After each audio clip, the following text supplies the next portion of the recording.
Muy buenos días. A continuación vamos a exponer sobre optimización para el paralelismo y la localidad.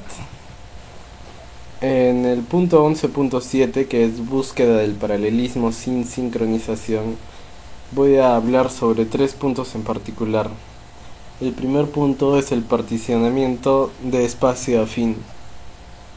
En este existen tres pasos. El primer paso es buscar para cada instrucción en el programa una partición afín que incremente el máximo grado de paralelismo. El segundo es asignar las unidades de cómputo independientes entre los procesadores y elegir una intercalación de pasos en cada procesador. Y el último punto es generar un programa SMPD para ejecutarlo en cada procesador. SMPD significa Single Program Multiple Data, que es un programa simple de múltiples datos. Después tenemos el punto 11.7.3, que es restricciones de partición de espacio. Esto se requiere cuando no se necesita de comunicación, y para no requerir de comunicación, a cada par de operaciones que compartan una dependencia de datos se les debe asignar el mismo procesador. Estas restricciones son llamadas las restricciones de partición de espacio. Estas restricciones pueden cumplirse si colocamos todas las operaciones en una misma partición. Por desgracia, esta solución no produciría ningún paralelismo, y ya que nuestra meta es crear todas las particiones independientes que sea posible al mismo tiempo, es decir que las operaciones no deben colocarse en el mismo procesador a menos que sea necesario.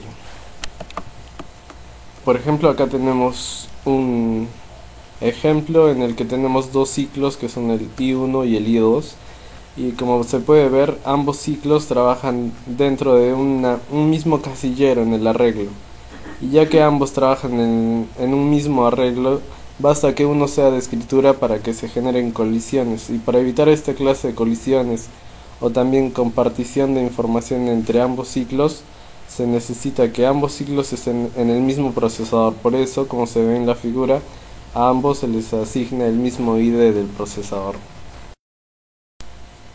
El siguiente punto es transformaciones del código fuente. En este caso, cada partición puede expresarse como una serie de transformaciones primitivas, cada una de las cuales corresponde a una simple modificación en el nivel del código fuente, a un código transformado. Como podemos ver en la tabla, el código fuente está a la izquierda, después tenemos la transformación o partición, como es llamada en esta tabla, y después tenemos el código transformado. En este caso voy a hablar sobre 7 transformaciones. La primera es la fusión, que es bastante simple, como su nombre lo dice, se fusiona distintos ciclos en uno solo. Como en el siguiente caso podemos ver que a la izquierda tenemos dos fors que ambos recorren del 1 al n, y en todo caso, ya que tienen el mismo recorrido o bueno, el mismo número de iteraciones, se puede juntar todo en un solo ciclo. Después tenemos la fisión, que también es bastante simple, es simplemente la inversión de la fusión. Esta divide un ciclo original en varios ciclos, en realidad en todos los ciclos que se pueda formar. Después tenemos lo que es el reindexado. El reindexado se encarga de desplazar las ejecuciones. En este caso podemos ver que hay un pequeño desplazamiento. En el caso de S1 y S2 sería un desplazamiento de 1. De lo que se encarga el reindexado es de uniformizar el movimiento para que sea el mismo. Después tenemos el escalado. El escalado es como un desplazamiento, pero a base de factores constantes, ya que el factor de desplazamiento se escala, como su nombre lo dice, y se hace mayor o menor. Y lo que trata, al igual que el anterior, es uniformizar el movimiento en el primer ciclo e igualarlo al segundo, para que sea de una manera más fácil y efectiva. Después tenemos la inversión, que simplemente se encarga de ejecutar las iteraciones de un ciclo en orden inverso. A continuación tenemos lo que es la permutación. La permutación se encarga de permutar los ciclos internos y externos. En este caso, en el lado izquierdo tendríamos lo que serían columnas y lo permutaríamos a lo que luego serían filas. Y por último tenemos lo que es el desplazamiento. El desplazamiento se encarga de iterar a través del espacio de las iteraciones en los ciclos, a cierto ángulo. Como podemos ver en la izquierda, podríamos decir que estas iteraciones están en un ciclo a 45 grados y después de la transformación pasarían a uno de 0 grados. Eso sería todo por el 11.7 y bueno, a continuación tenemos lo que es sincronización entre ciclos paralelos. Voy a hablar sobre dos puntos. El primero es un número constante de sincronizaciones. Bueno, en cada programa que hemos escrito o que escribiremos pueden contener una secuencia de ciclos, algunos de los cuales pueden ser paralelizables como otros no. Y bueno, para paralelizar dichos ciclos se tienen que usualmente hacer la introducción de barreras de sincronización antes y o después de la ejecución de ciertos ciclos. Como podemos ver en la siguiente imagen tenemos dos fors. El primero trataría de moverse en lo que serían las filas y el segundo generaría su cambio en lo que es en las columnas. Una manera de paralelizar este código sería hacer que distintos procesadores trabajen en distintas columnas. Lo primero sería trabajar en distintas columnas del arreglo, que sería lo que es el primer ciclo, que se sincronicen y que esperen a que todos los procesadores terminen. Una vez han terminado, se podría operar sobre lo que es ahora las filas individuales. Un caso conocido de este sería la de Fast Fourier Transform para 2D, que también trabaja primero sobre filas y luego sobre columnas. Y por último tenemos el punto 11.8.2, que es grafos de dependencias del programa. Bueno, para encontrar todo el paralelismo posible se puede aplicar lo que es la fisión al programa original de manera masiva, lo cual nos daría un resultado de todos los ciclos posibles separados. Y después de esto se procedería a paralelizarlos, cada ciclo de manera independiente. Y bueno, para exponer de manera gráfica las oportunidades que nos da esta fisión de ciclos, utilizamos lo que es la abstracción de dependencias del programa. Como por ejemplo acá tenemos dos fors con tres instrucciones distintas. Sin embargo, como pueden ver, la instrucción 1 y la instrucción 3 ambas utilizan lo que es el arreglo Z. Y la instrucción 2 no utiliza para nada ninguno de estos. Sin embargo, bueno, y como podemos ver en el diagrama de abajo, ya que la instrucción 3 depende de la primera, se genera una línea que significa una línea de dependencia. Y aparte, la instrucción 2 que no necesita, que no depende de ninguna de las dos, está libre, por lo cual se puede generar o se puede hacer aparte en otro procesador. Sin embargo, la instrucción 2 también modifica lo que es el arreglo X, por lo cual el S3 también necesita el arreglo X, por lo cual también tiene una dependencia de S2, por lo cual se ve esa flecha de S2 a S3. Y luego S1, una vez que se vuelve a ejecutar con el for, también necesita de los valores que se han cambiado en S3. Y por eso se genera un pequeño bucle en S1 y S3. Y como podemos ver en la última imagen, este sería el for arreglado. Primero hacemos la instrucción 2 muy aparte del otro porque no depende de ninguno. Y a continuación en dos fors, ahí sí juntos, serían la instrucción 1 y la instrucción 3, ya que la instrucción 3 depende tanto de la primera como de la segunda. Bueno, continuaremos con el concepto de canalizaciones. ¿Qué es una canalización? Esta permite a los procesadores compartir datos y por general se hace de manera local. El segundo punto es de que cuando un procesador termina, los resultados se pasan como entrada para el siguiente procesador, es decir, a otro que está adyacente en el espacio de procesadores. Y como tercer punto, cada etapa se asigna a un procesador distinto. Y bueno, esto puede ejecutarse mediante n tareas de manera concurrente en una canalización de n procesadores. Bueno, ahora podemos ver un ejemplo de canalización. En este ejemplo podemos ver de que tomamos un elemento X de que se genere en una etapa anterior y lo sumamos a un elemento y. Y el resultado lo pasamos a la siguiente etapa.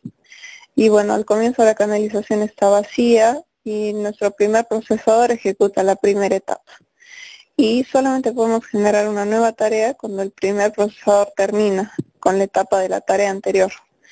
Y una vez que termina, los resultados se pasan al siguiente procesador y bueno, el primer procesador ya puede continuar con la siguiente tarea y así sucesivamente.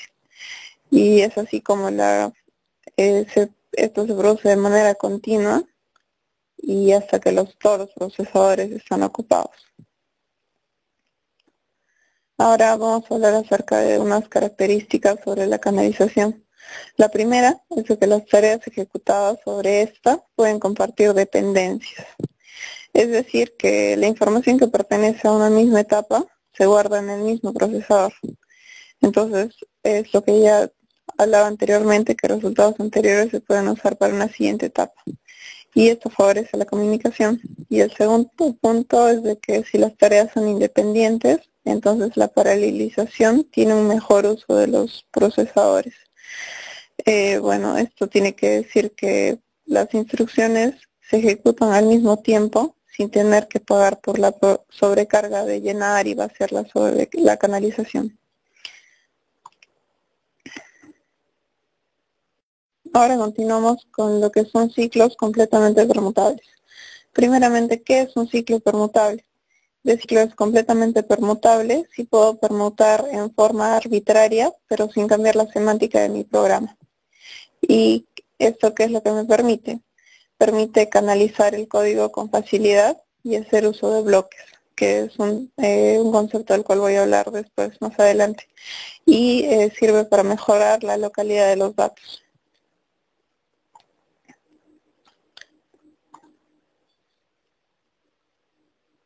Bueno, ahora hablemos de la canalización de ciclos completamente permutables.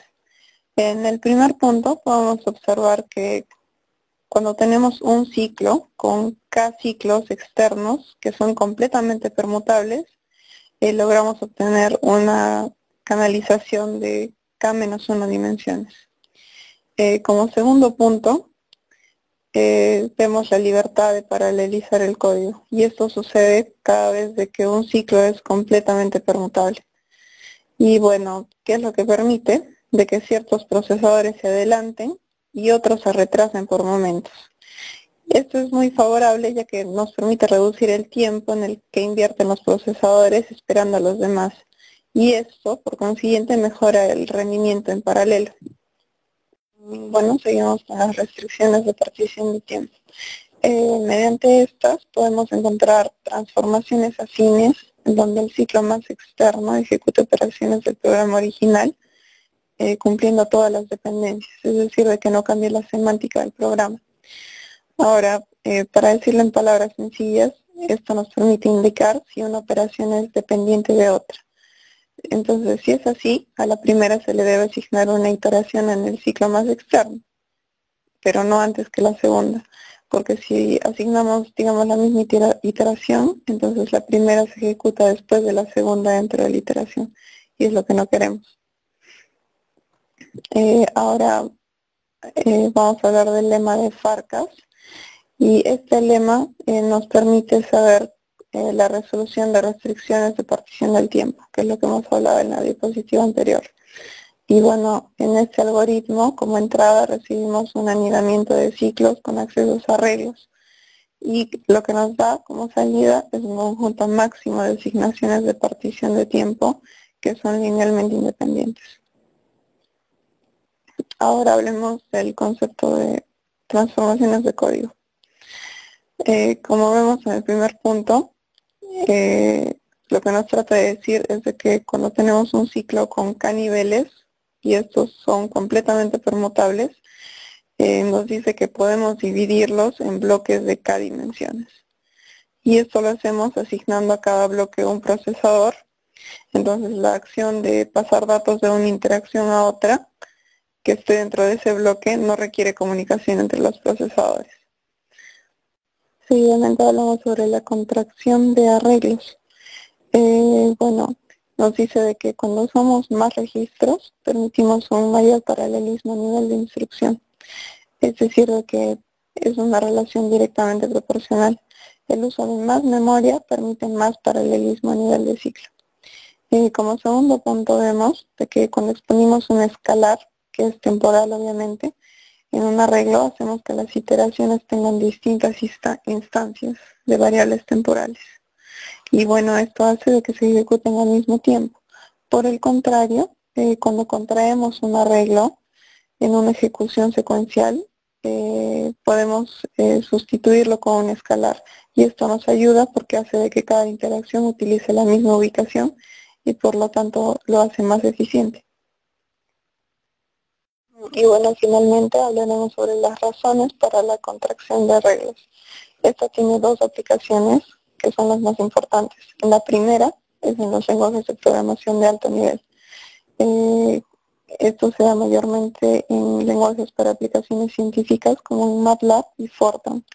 Y bueno, se da porque soportan operaciones a nivel de arreglo. Ahora, cada vez que hacemos operaciones, tenemos expresiones de sumas, de restas, producimos un arreglo temporal. Y como estos pueden llegar a ser extensos, ya que una suma o una multiplicación requiere leer y escribir en ubicaciones de memoria, lo que hacemos es reordenar estas operaciones de manera que los datos se consuman a medida que se produzcan. Y estos arreglos los contraemos en variables escalares, lo cual es el principio de la contracción de arreglos. Y el segundo caso, que es el que se da en los compiladores, ya que estos también introducen la contracción de arreglos. Esto lo hace para mejorar la paralelización, es decir, de que tenemos que contraer los datos para lograr una expansión del espacio.